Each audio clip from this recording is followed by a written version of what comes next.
नमस्कार। निशुल्क ज्योतिष परामर्श केंद्र में आप सबका स्वागत है। जैसे कि कल हमने नव संवत्सर, जो कि रौद्र संवत्सर के नाम से जाना जाएगा, इसके बारे में समझा। आज हम इस रौद्र संवत्सर या 2026 जो शुरू हुआ है 1 जनवरी से,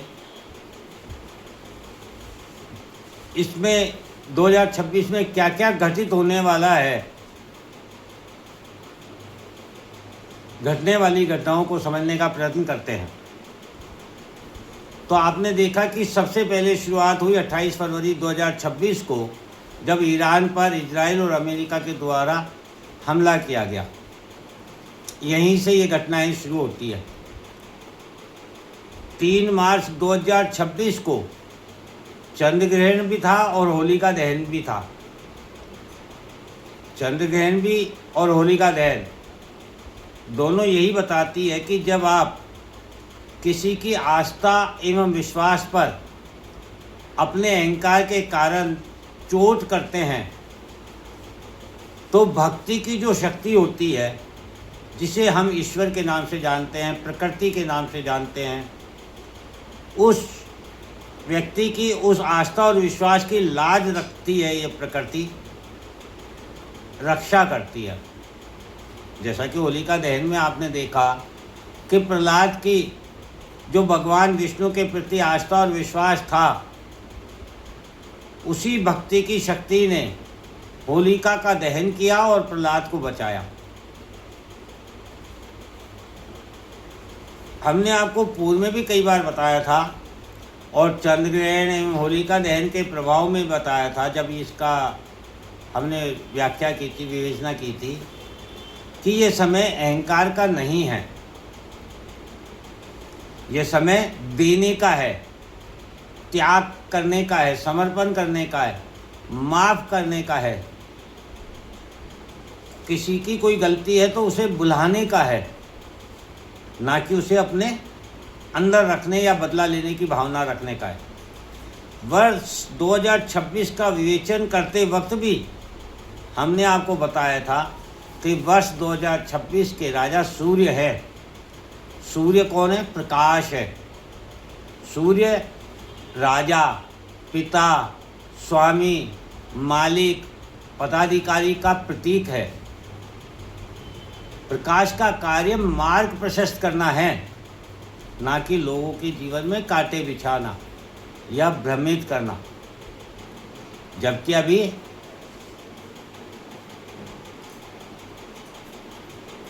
जनता को भ्रमित किया जा रहा है गलत सूचनाओं के द्वारा। आज सूचना क्या आएगी, शाम को क्या आएगी, 2 घंटे बाद बदल जाएगी। कोई व्यक्ति भरोसा ही नहीं कर पा रहा कि सच्चाई क्या है, वास्तविकता क्या है। राजा का दायित्व प्रजा का पालन पोषण करना है। पिता का कार्य परिवार का पालन पोषण करना है।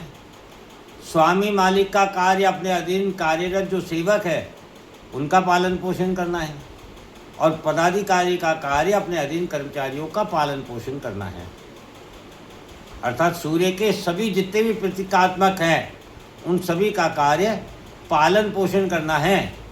पालन पोषण करना एक दायित्व है, जिम्मेदारी है, कर्तव्य है, ना कि अधिकार है।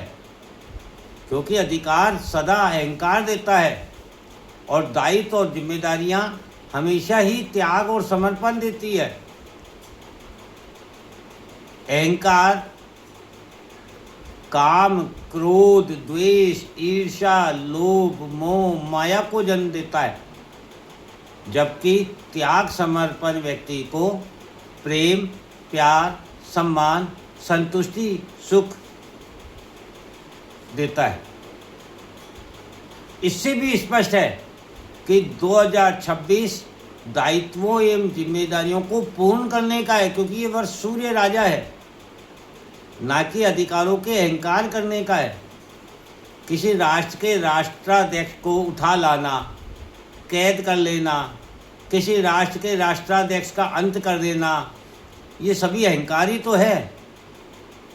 अहंकार व्यक्ति को धन से, शक्ति से, पद से, सम्मान से आता है। व्यक्ति ये भूल जाता है कि कोई आपका सम्मान यदि करता है या आपके आगे झुकता है तो जरूरी नहीं वह व्यक्ति कमज़ोर हो सकता है वह व्यक्ति संस्कारी हो। विश्व स्तर पर एक ही मुद्रा में व्यापार करके संपूर्ण विश्व उस मुद्रा एवं मुद्रा के राष्ट्र के प्रति आस्था और विश्वास रखते हैं, तो उस राष्ट्र का दायित्व उस विश्वास को बनाए रखना है, ना कि अहंकार में आ जाना है।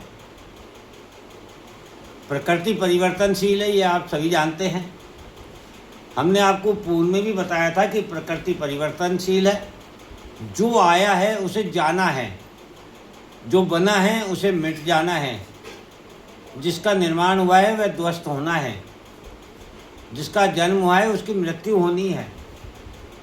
तो यदि संपूर्ण विश्व किसी मुद्रा, राष्ट्र या व्यक्ति को अपनाता है, उसमें अपनी आस्था और विश्वास दिखाता है, तो क्या संपूर्ण विश्व मिलकर उसका निष्कासन नहीं कर सकता? क्या संपूर्ण विश्व इसका समाधान नहीं निकाल सकता? और यदि ऐसा होता है तो क्या मूल्य रह जाएगा उस मुद्रा का, उस राष्ट्र का, उस व्यक्ति का जिसने दुनिया को कमज़ोर समझ लिया? जैसा कि आप जानते हैं, अकेला चना भार नहीं फोड़ सकता। इसी प्रकार से लकड़ी को तोड़ा जा सकता है, किंतु लकड़ियों का यदि समूह है, गट्टर है, उसको नहीं तोड़ा जा सकता। संगठन की शक्ति। अब यहाँ भ्रम और धोखा क्या है? कितनी बार हमने आपको निरंतर बताया है कि ये समय भ्रम और धोखा फैलाने का है, इसलिए भ्रम और धोखे में ना आएं। जब तक सच्चाई की पुख्ता सूचना ना हो तब तक उस पर विश्वास ना करें। अभी आपने वर्तमान में देखा होगा कि क्रूड महंगा होने से एक गलतफहमी हो गई कि हमारे देश को तो लाभ होगा, धन अधिक आएगा। भ्रम में है, धोखे में है, अपनी जनता को धोखा दे रहे हैं। क्योंकि क्रूड यदि महंगा होगा तो स्वयं की जनता को भी महंगाई की मार सहनी पड़ेगी, और युद्ध होने पर युद्ध वाले जो खर्चे हैं, युद्ध पर जो खर्चे होंगे, उन खर्चों के कारण भी अर्थव्यवस्था कमज़ोर होगी, जिसका भार भी जनता पर होगा। आप सोचो कौन सा देश अधिक मजबूत है, जो 4 वर्षों से निरंतर युद्ध कर रहा है, सभी पाबंदियों के बावजूद, फिर भी ना थका है और ना हारा है? या वह देश मजबूत है जो बिना किसी पाबंदी के पूर्ण आज़ादी के साथ एक छोटे से देश से 15 दिन के युद्ध में घबराहट, बेचैनी और परेशानी महसूस करने लगा है, शत्रुओं को भी मित्र बनाने लगा है, देश दुनिया से पाबंदियां हटाने लगा है, स्वयं के निर्णयों को ही वापस लेने पर मजबूर हो गया है, जिस पर से दुनिया का विश्वास समाप्त हो गया हो। लोग ये मानने लगे हो कि ऐसे व्यक्ति की बात पर भरोसा नहीं किया जा सकता, जो व्यक्ति कभी भी कुछ भी बोल सकता है, कभी भी अपनी बात से बदल सकता है, कभी भी अपना निर्णय वापस ले सकता है। ये उस व्यक्ति का अपमान नहीं तो और क्या है? कल तक जिसका संपूर्ण विश्व में सम्मान था, आज उसकी बात का कोई तवज्जो नहीं रहा, तो ये अपमान नहीं तो और क्या है? अब रुद्र संवत्सर को हमने जब समझा तब भी हमने यही बात बताई थी। रुद्र संवत्सर भी यही बता रहा है कि व्यक्ति अहंकार के वशीभूत स्वयं के साथ साथ दुनिया का भी विनाश कराएगा, और ये विनाश अहंकारी के अहंकार के समापन के बाद ही रुकेगा, पहले रुकने वाला नहीं है। इसे आप अच्छे से जान लें और समझ लें। किसी भी प्रकार की कोई सूचना आपको प्राप्त हो युद्ध से संबंधित, किंतु ये जब तक नहीं रुकेगा जब तक अहंकार का पूर्ण रूप से समापन नहीं होगा। इससे स्पष्ट है कि 2032-33 तक विनाश रुकने वाला नहीं है। जब संपूर्ण विनाश होगा तभी अहंकार का नाश होगा। अतः यह समय वृद्धि का नहीं है। कल भी हमने आपको बताया था, यह समय संभलने का समय है। एक तरफ कुआं है और एक तरफ खाई है, चारों तरफ विनाश है। ऐसी स्थिति में जो व्यक्ति स्वयं को संभाल लेगा वही व्यक्ति सफल हो पाएगा। अन्यथा रुद्र अर्थात दुख तो सभी को प्राप्त होना है। किसी को धन से, किसी को रिश्तों से, किसी को मान सम्मान से, किसी को पद प्रतिष्ठा से, किसी को स्वास्थ्य से, किसी भी प्रकार से सही, शारीरिक, मानसिक, आर्थिक, सामाजिक, कोई ना कोई परेशानी व्यक्ति को ऐसी जरूर घेरेगी जो उसकी सोच को बदल कर रख दे। और यही हम आपको बार बार बता रहे हैं कि ये समय हमारी सोच में परिवर्तन करने का है, और व्यक्ति की सोच आसानी से नहीं बदलती है। इसीलिए प्रकृति को अपना रौद्र रूप दिखाना होता है, और यही रौद्र संवत्सर का परिणाम होगा। जय हिंद, जय भारत।